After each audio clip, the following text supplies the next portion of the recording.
to any time, even in your school, if you're taking courses, I don't think they will ever mention ergonomic hazard as one.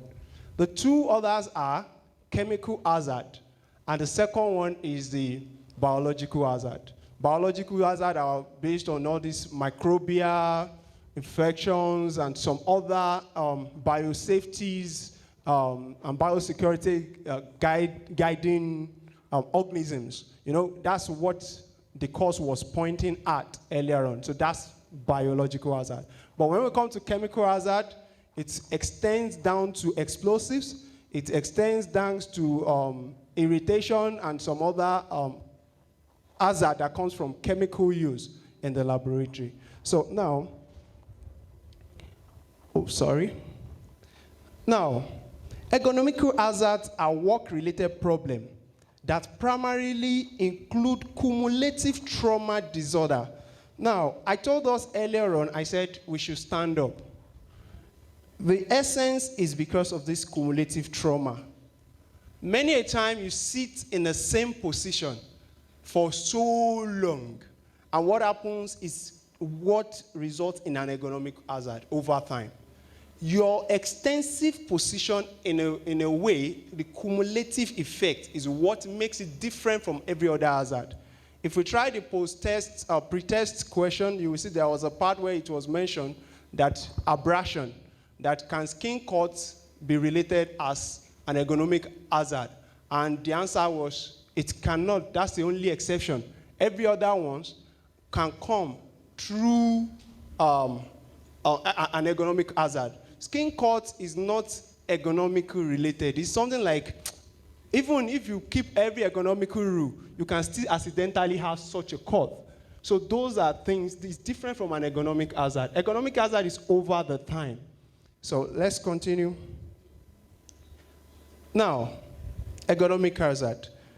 From Henry's clinical diagnosis and laboratory clinical diagnosis and management by laboratory method, he said, ergonomic hazard are a collective group of injuries that involve the musculoskeletal and or nervous system. That means it involves your psychosocial effect too. So in response to long-term, can you see the long-term again? Long-term repetitive twisting, bending, lifting, or assuming static postures for an extended period of time. That is when you experience what is called ergonomic hazard. Now, what causes ergonomic hazard? Environmental factors. Excessive repetitive action, mechanical pressures, vibrations, or compressive forces on the arms, and wrist, neck, or back.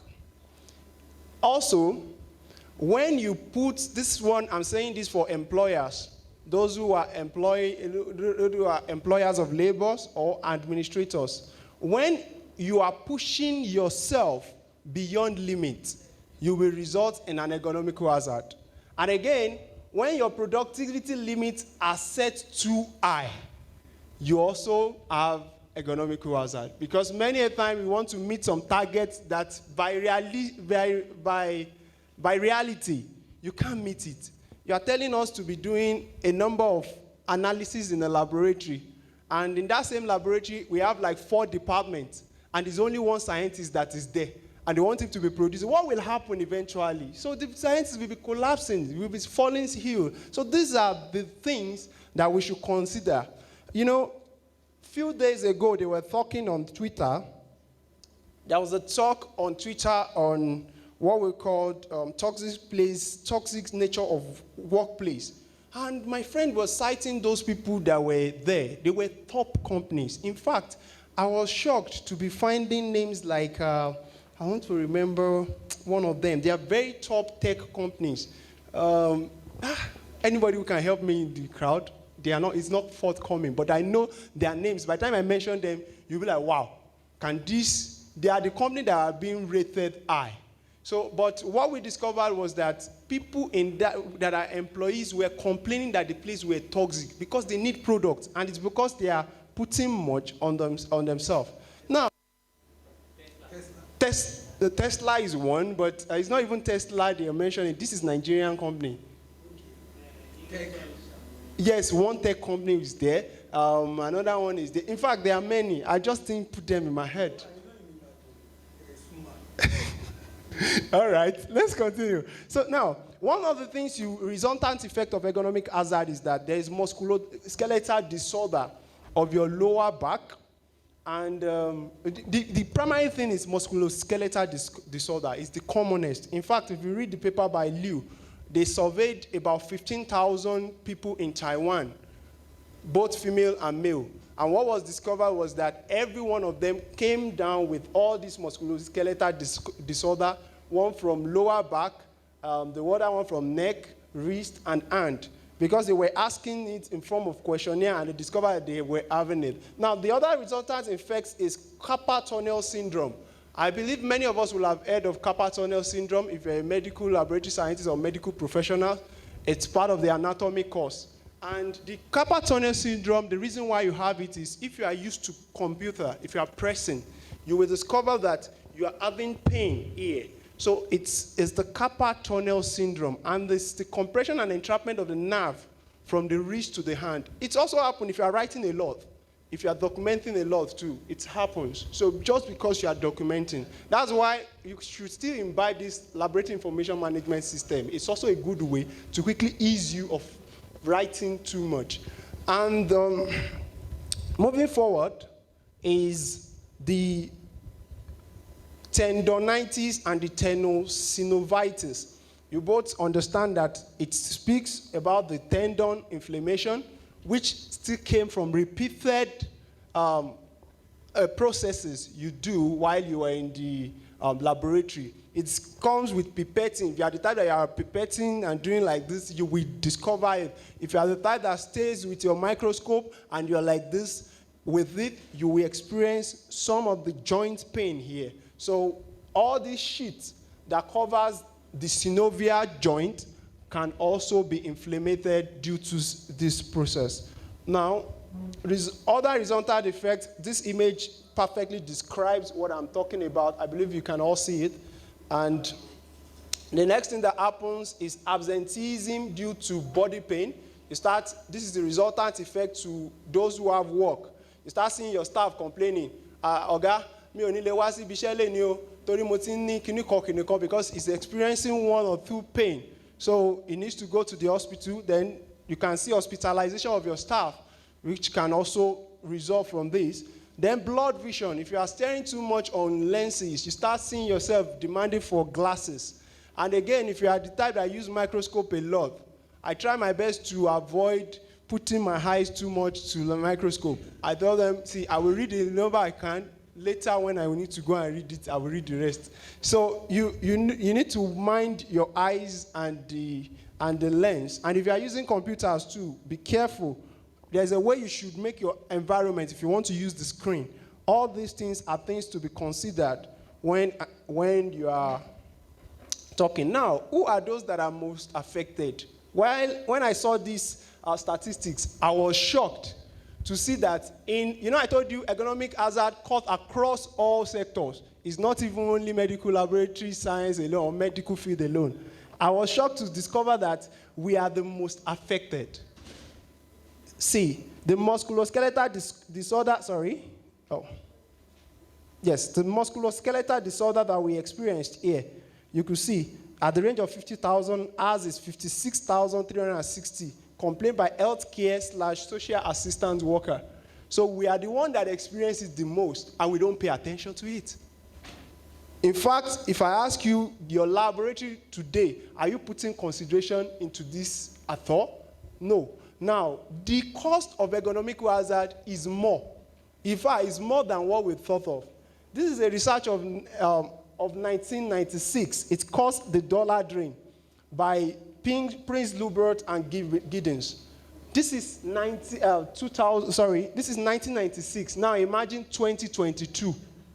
It costs an employer an episode about $16,000 when there is absenteeism from work due to the effect of ergonomical hazard. Now, how do we control ergonomic hazard? How do you reduce it? I know everybody is already curious. Okay, what can I do to control ergonomic hazard? First, put people first. In your design, put people first. In your company, put people first.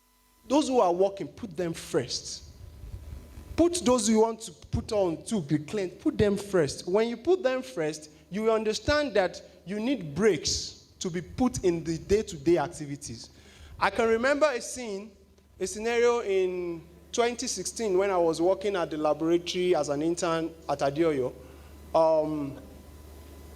MLS Adego had this young woman. It's not really young.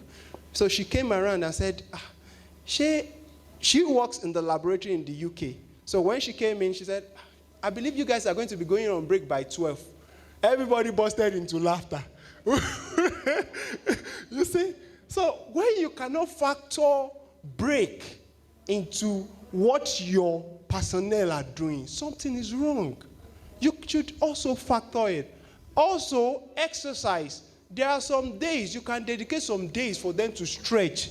And maybe at a particular hour, for them to just have it as aerobics. You can invite somebody to the facility to just give them aerobics for a while. It's not a crime. It's just to make you more productive and get money in the end.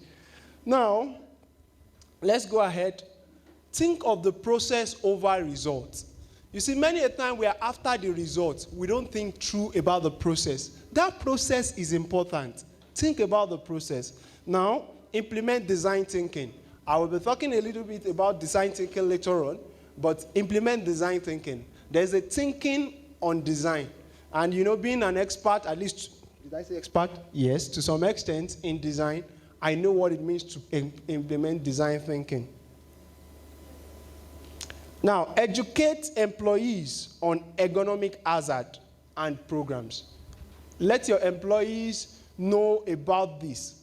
Then as laboratory manager, emphasize to your scientists about ergonomic hazard. Emphasize it. Always tell them that, there are some chairs that people sit on. Start being the one. By the time you kept saying it and kept talking about things that are ergonomical, they start putting consideration to it. So as a laboratory manager, be the one talking about it. Be the one talking about it. And with it, you can even recommend to the hospital, we want this change, because it's not comfortable. There's a chair in my laboratory. I tell them I don't like sitting on that chair. It's like this. There's nothing to rest on. That's not a comfortable chair. Where I work in Lagos, there's a chair that you can slide on, you can roll on. That one will minimize my walking around. Walking too much too, we also add to my ergonomical pain. Sorry. Okay, let me quickly, I learned my time is up. So, okay, I thought I wanted to show you, this is not displaying. So, for the survey we took, and we have the age range, that is, we have some that are mid-50s and early 50s, taking bulk of the population. And then we asked you some important questions. Like, what is your specialty? We discovered that we have majority to be medical microbiologists, then we have hematologists as seconder that attempted the question. Out of 100 plus scientists we have 37. I think it's a good representation of us. Now, by the virtue of this result, we discover that majority are AMLS and BMLS possessors and F fellows and the like. So now, we also asked about our rank. I think the majority of the rank came from MLS. So now, what is the result of that feedback? Obviously, these programs that you see, we discovered that quality control was one of the ratings that everybody was asking for. And if you see that attention were well paid on the quality control course when we were taking it. You will see also that there is also a part on administration. I think the focus is somehow tampered with a bit. Yes, there's more attention on administration. So this is one of the things we got by listening to feedbacks. That's why you need to listen to your employees. Also, we discovered the reason why I'm taking ergonomics today is, do you think your welfare is being taken care of? They are being paid, we are all being paid well. And yet 37 people that attempted this question, we have about 63.2% saying no, their welfare are not being taken care of. Do you think it's about money? No, it's not because they are not being paid on time. I mean, something is still paining them, and some of them gave definition. I thought I would be able to see it clearly and show us. Now, again, very interesting thing. You will never know that we've already surveyed your mind before the prize was propositioned. When we asked almost everybody, we have 37.8% that went for 5,000 naira as the CPD fee. And how much did you pay for the CPD? 5,000 naira. So that shows that we pay attention to your feedback. And that is what a reasonable employer should do to his own staff. Anyway, these are additional actions we could take. I think it will be available on our slide. Now to conclude, customers are always right. You've always heard this, Abby. Do you agree to it? They are right, Abby. This is one of the reasons why we don't pay attention to ergonomics, because of that statement. You stress the worker more because customer is always right. You've forgotten that the worker himself is also a customer. Customer is not always right. You should also reason together in a partial discussion. So this is the first conclusion I will give to us.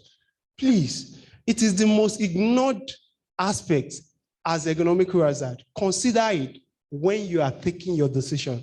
Ismaila did his own survey in 2010, and it was surprising that it's only 1% of Nigerians that knows, or in medical field, that knows about ergonomic hazard. Also, this Bankole did theirs in medical laboratory services, and it's still obvious again that almost everybody are ignorant about this same ergonomic hazard. So please, let's take our time to pay a huge attention to ergonomic hazard. So it's high time for healthy